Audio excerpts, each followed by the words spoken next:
Hi guys, you probably remember the old saying, elect a clown, expect a circus, and that's exactly what's happening with Reform UK at the local level. So one of their senior people, a sort of Alan Sugar type figure, was interviewed by the BBC about his vetting process.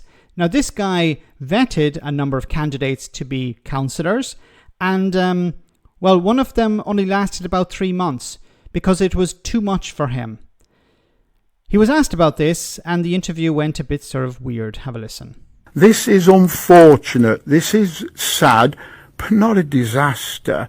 2 new councillors have been appointed to Leicestershire's County Council Cabinet. This comes as Reform UK's Joseph Boehm was removed from his role after 3 months in the job. Joining us now is County Council leader Dan Harrison. Was he not up to the job? No, I think he's up to the job, but it's just overwhelming.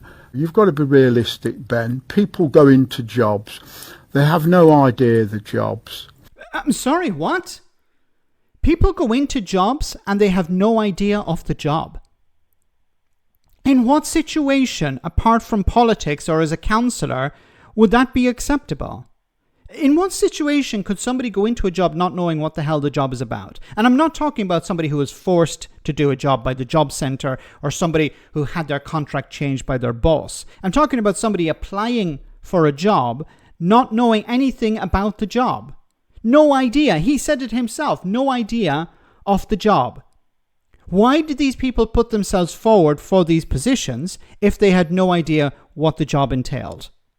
Like I've said before, it's probably a case of people decided, I want to be a councillor for Reform UK because I think it's probably something glamorous.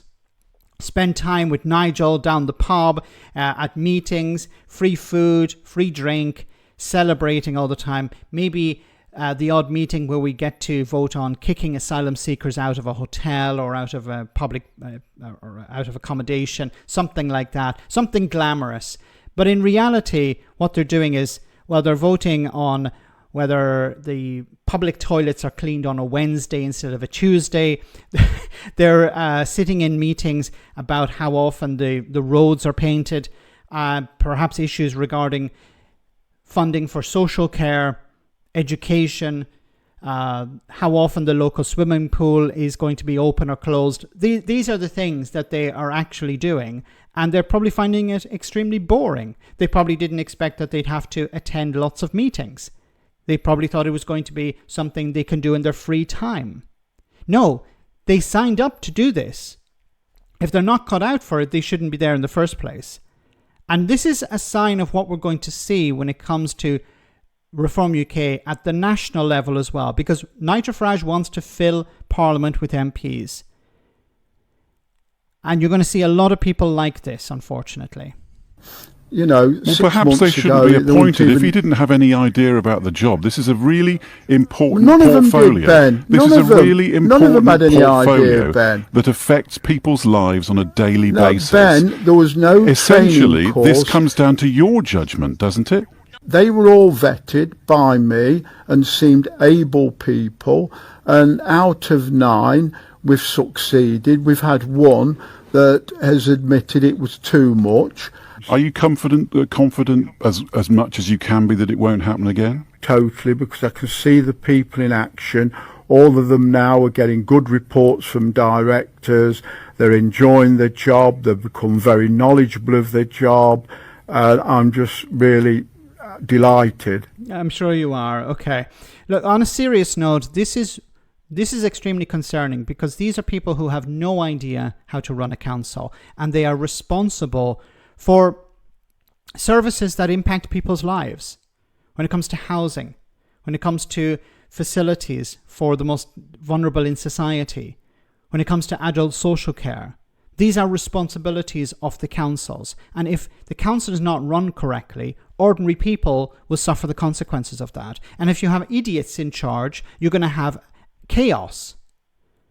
And the guy has admitted it himself. They didn't know what they were they didn't know what they were signing up to. They didn't know what they were getting involved in. They didn't know.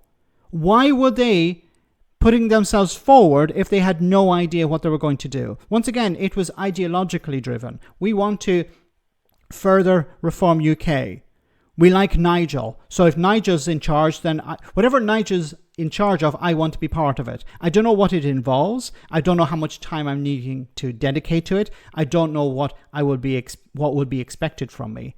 I'm just going to jump in feet first. Once again, this at the national level could be extremely concerning, because Nigel Farage would fill committees with MPs who have no idea of what it entails to be an MP. They have no idea what they're supposed to be doing because they signed up for something else. Let me know in the comment section, guys, what you think, and I'll see you in the next video.